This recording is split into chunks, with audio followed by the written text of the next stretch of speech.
Hey there, it's Kristen, and I am finally getting back to these videos. This is part 5 of the series, which is part of my 64 hexagrams challenge. We finished the challenge, but I hadn't finished the videos yet, so I wanted to go back and complete. So this is 33. We're looking at hexagrams 33 through 40 this time. So we're starting with hexagrams 33 and 34, and I'm mentioning them together because I'm really trying to look at these as pairs because they are we look at the I Ching hexagrams in pairs. There is an odd and even pair. And so with hexagram 33, we have heaven over mountain. And this one shows up in the ideogram. It shows a young pig, which is a sign of wealth and good fortune. And it also, the ideogram shows walking away. And so putting those two energies together, we really have satisfaction and luck through the act of withdrawing or walking away.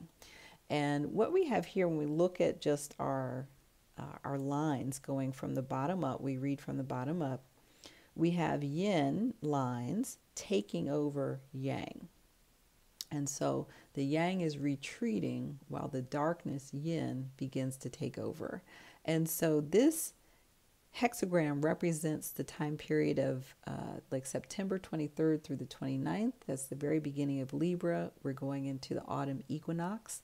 And really we're starting the shift of seeing going into shorter days. So this is a very literal thing in the natural world. We're looking at shortening of the days or withdrawing of yang energy. And so if we look at it, I guess in terms of a parallel, we can also look at the retreat of worthy, honorable people, which would be represented by yang energy, before the corrupt politicians take over, which would be the yin. So yin and yang is often used in the I Ching to refer to yin like being darkness or kind of corrupt energy, and yang being like the worthy, honorable people. So that's just another way to look at it. For me, I'm really just looking at the energies overall, particularly as they line up with the natural world and just the calendar. So, just looking at this would be a good time to start to withdraw, maybe like from the world. And that's how I depicted this in this card. It's just showing an older man who's kind of gone up to the mountains to withdraw and retreat. If we take this hexagram, we turn it upside down, we get hexagram 34, great power, which is thunder over heaven.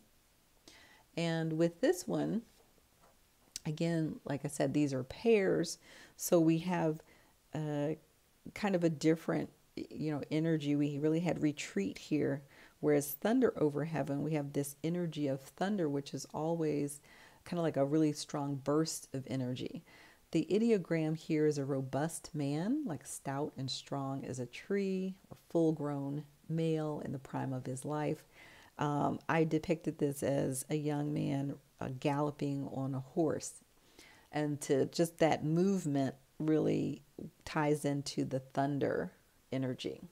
And this one is about, this hexagram is about literally like thunder booming in the sky, hearing like a loud noise, for example, but it is motion coupled with vigor. So the motion of thunder coupled with the vigor of heaven. And so you get this really strong, powerful energy.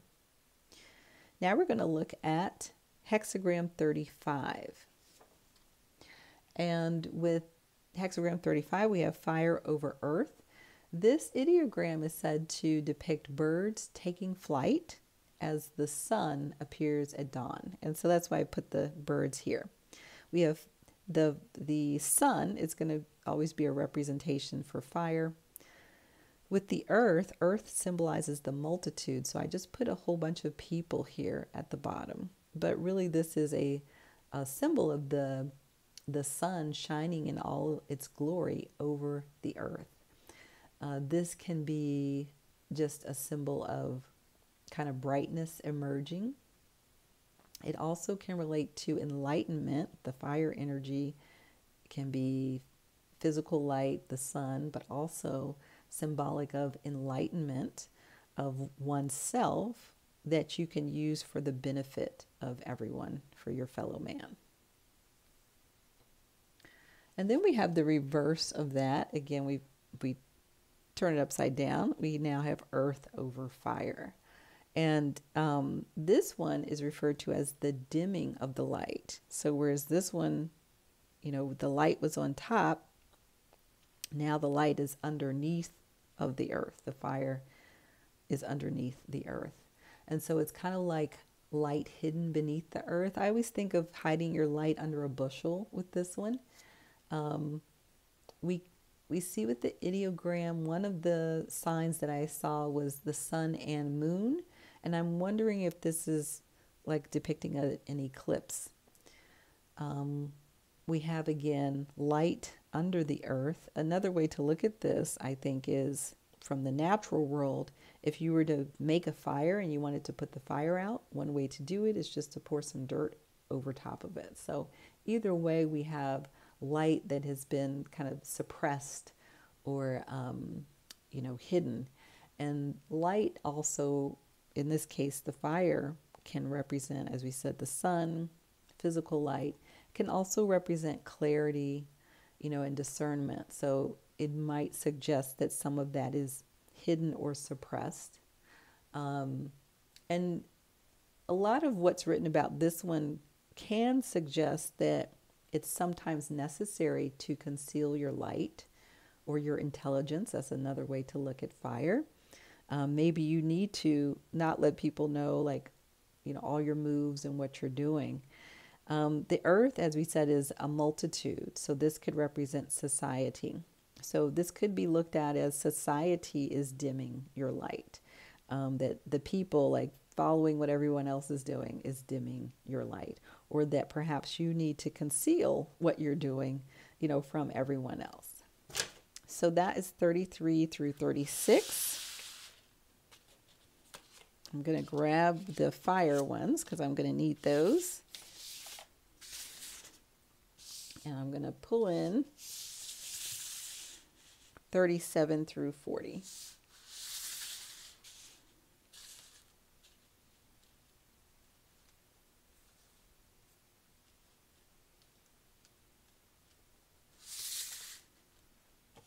I need one fire here. And we need the other fire here.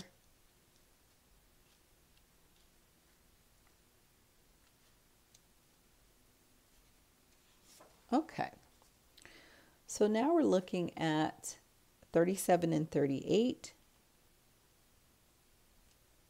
And so 37 is the family. We have wind over fire.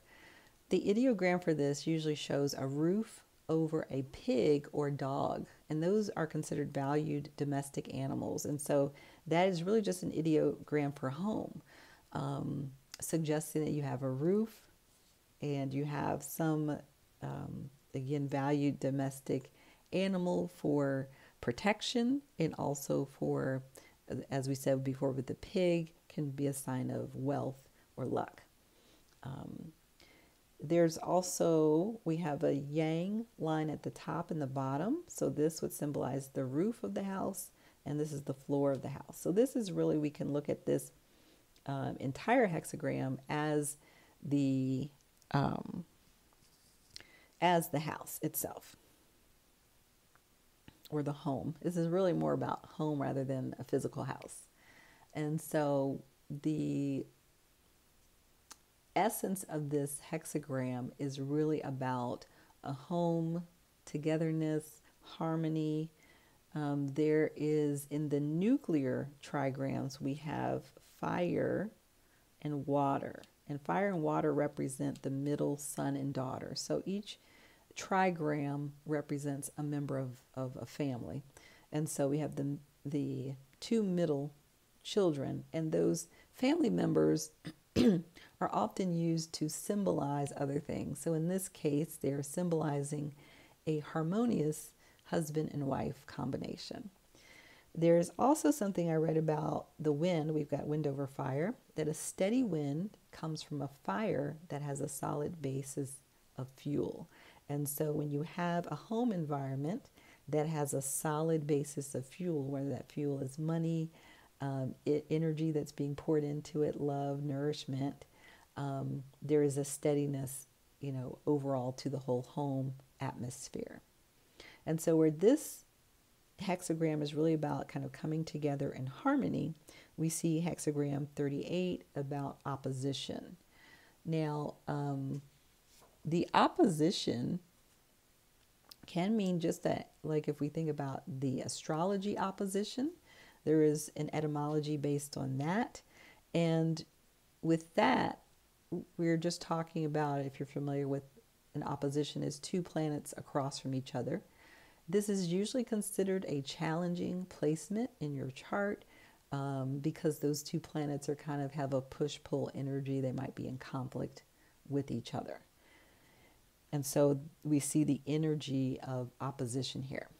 The other thing to look at in terms of the opposition is that we have fire and we basically have water. Even though this is not the water trigram, lake is also a body of water. And so we have fire, we have all water moves downward, whereas fire, we think about the flames leaping upward. And so you have a separation, these two moving away from each other. There's also, when we look at these in terms of family members, we have a middle daughter and a youngest daughter. And it's kind of like they're living in the same house or the same home, but they have very different aspirations. So again, there's this kind of going your separate ways or opposition. In the next two, we see impasse and liberation. And so with impasse, this one for me was difficult to come up with the name impasse. I thought about it for a while, and I think that's the key word that I want to use for this. Some of the words related to this hexagram are about limping, and the ideogram shows cold feet and impeded circulation. So like something physically wrong with your feet so that you can't move, or perhaps being feeble or having some sort of disability. So this can relate to like very specifically moving and an inability to do so. But we have water over mountain. Water is known as the pit. So it literally means a deep cavern, like kind of a place where water would go. And then mountain is representing always a standstill. Mountains don't move. And so when we look at this hexagram, what we're seeing from the natural world is that water has cut a deep chasm in the top of a mountain, creating a dangerous terrain. And so what I did with these two, I kind of kept the same chasm here, just without the people. And so this hexagram it can relate to an obstruction, an obstacle in your way, but it is also just about difficulty moving, or it's kind of like saying there's danger in moving forward. And then the last one that we have for this set is 40, hexagram 40, liberation, where we have, again, this turned upside down, which makes thunder over water. And in this case, we have the act of deliverance, or feeling untied, or something loosened. We have thunder and rain, which give us in the natural world a sense of release and liberation by clearing the heat and pressure in the atmosphere. So you just think about thunder and rain together, that sense of like everything's kind of moving. It kind of releases a pent-up energy. This hexagram, we have movement and we have the danger, but in this case, the thunder is on top now, of the water. So it's like the thunder is moving away from the danger. So it's an act of movement. So here we said like movement is danger. Like if you move, you might fall into this chasm.